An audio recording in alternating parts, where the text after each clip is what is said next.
let's move on to the New York Knickerbockers. Over. Coming off of He didn't even hear the win total. didn't even hear anything yet, but coming off a great season last year, number 2 seed in the East at 50 wins, mangled through tons of injuries, fought as best as they could. They end up losing in 7 games in the second round to the Indiana Pacers.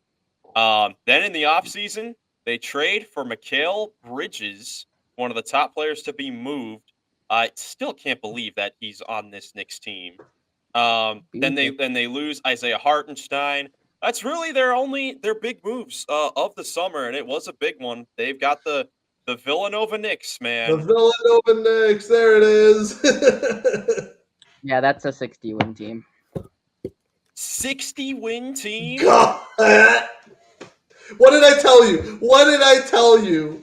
He said it's going to be the Knicks. He just said it was the Magic. He's saying they're going for 60 wins and the Celtics would finish as the 2 seed. I told you.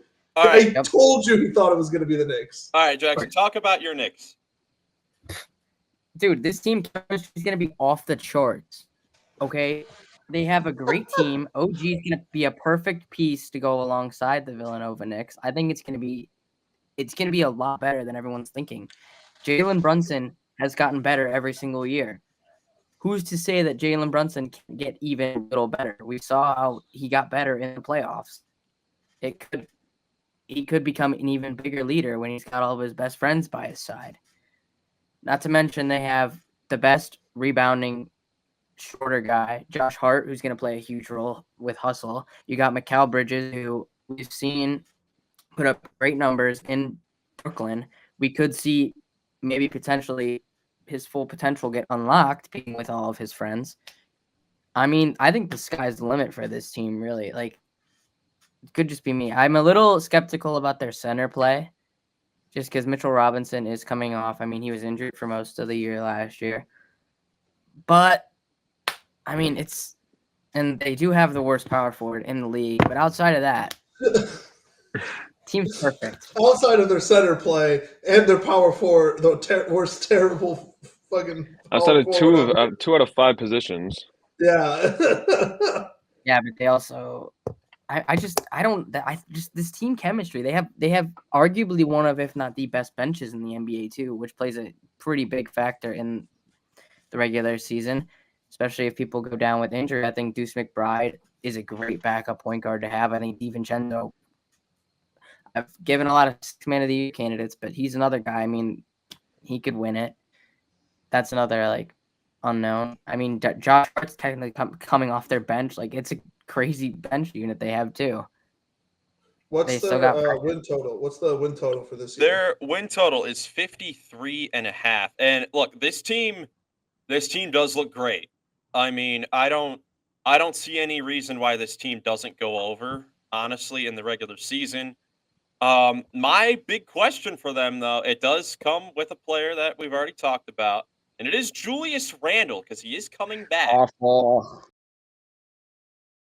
Julius Randle, all the jokes we want to say about him, he was an all-star last year. He put up great numbers, and the Knicks were still winning games with him out there. But he is a guy that does have a player option at the end of the season for $31 million. You wonder what the Knicks will end up doing with Julius Randle, because I think there is a legitimate possibility that, we have questions about their center position. Why couldn't he play small ball center late in games? No. I know he used to be a center to start his career. Yeah, I don't with hate the that Lakers actually. Pelicans. He's a good rebounder. He can push the break. They have Josh Hart to rebound. I don't see why, they couldn't go to that as a death lineup possibility if Mitchell Robinson's injured and Precious Achiuwa. I think there are plenty of overreactions to Julius Randle being bad. I do think that the Knicks, they do play better without Julius Randle. That is true. That's why I think that he won't be on this team, by the end of this contract. I think that there could be a trade. You think he's going to get traded this year? Maybe not this year, maybe at the end of the season. I just don't think – it's not going to be a hot take. We already know what's coming. Do you know what trade I have in mind? Randall for Towns or something like that. Randall for Towns. Thank you. Miles Wow, listens to haven't me. heard that one before. It's a perfect deal for both teams because the Wolves need to get some money off, and they're going to get about I think 16-ish million off the books if they do this deal. And then the Knicks have extra cap space. Cat could be a 4 or a 5 if they need him to, but he can also be a great stretch 4. I don't see a problem with this trade for either team, and Julius would go in there and I think he'd be a little bit better next to Rudy just because you don't need another 7-footer next to Rudy necessarily. But I think it's beneficial for both teams. Knicks have the cap space to do it because Jalen Brunson's the most selfless player in the history of sports. And I think a fact.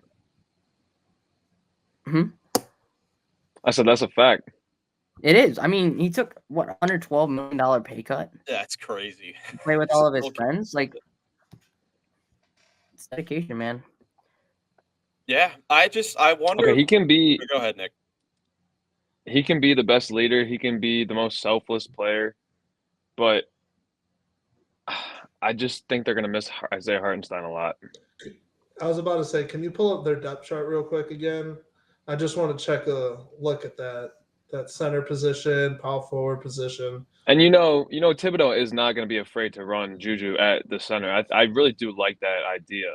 Yeah. And they do they're deep. Man, they got a good team, but that center position, I am so iffy on their big men. I mean, Mitchell Robinson's first of all. What'd you say? Mitchell Robinson's actually a beast. When he plays, though. Yeah, Obviously, yeah, when he plays. Like, I'm very worried about that. If I had a hot take about this, my hot take would be that Josh Hart, at least one game this year, will start at the center position because of their injuries. Because of their injuries, I think they're going to pull like a Houston Rockets and have PJ Tucker at the center. They're going to have Josh Hart at the center at one part. Thank you. At one point in the season because of injuries. And look, I'll say this with Julius Randle as well. Like, we all say, the Knicks look better when he doesn't play. Statistically. But I mean, record-wise, they were 29-17 when he played last year, which is still a good record. And he basically simultaneously got injured the same time OG Anunoby was traded there when the Knicks were at their best. So we really don't know if Randle could fit on this team. I honestly don't see why not. The Knicks, when Randle played, they had won their final 6 games when Randle got injured. They were on a 6-game winning streak when Randle got injured. It was proven that they can win with him. And at the very least, we saw it in the playoffs as well. Sometimes they needed some more shot creations from other guys where it was just Jalen Brunson. And Brunson was great. He was historic. But I know it would definitely be helpful to have another guy like Randle who can create his own shot. I don't like the way he plays, but when the shots go down, it's going to be great for the Knicks because sometimes, you're going to get very inconsistent play from Randle. He'll be on some games. He'll be off some games as well. But those games where he goes for 30 and 10 in the playoffs, if he's, healthy and, playing at his best, it's only going to help the Knicks. I don't see how he can hurt them. He's not going to go 30 in the playoffs.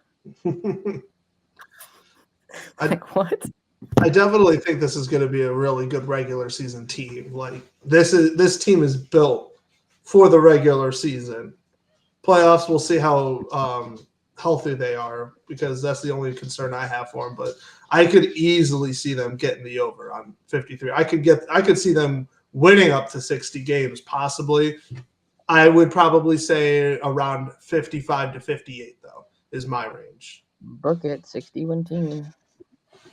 Nick, what do you think? I think they're gonna hit the over. Yeah, I'll probably go over on them as well. I think it'll be a super close race again at the top of the Eastern Conference, but the Knicks should be right there because regular season wise, I mean, we saw it regular season and playoffs. Guys get injured, the next guy just steps right in there and they're still able to have success. Ceiling wise, is there? I don't want to hear from Jackson yet on this question because I know he's going to say yes, absolutely. Is there a world where the New York Knicks could go to the NBA Finals this year? Yes. Yeah. I think they're the second best team in the East.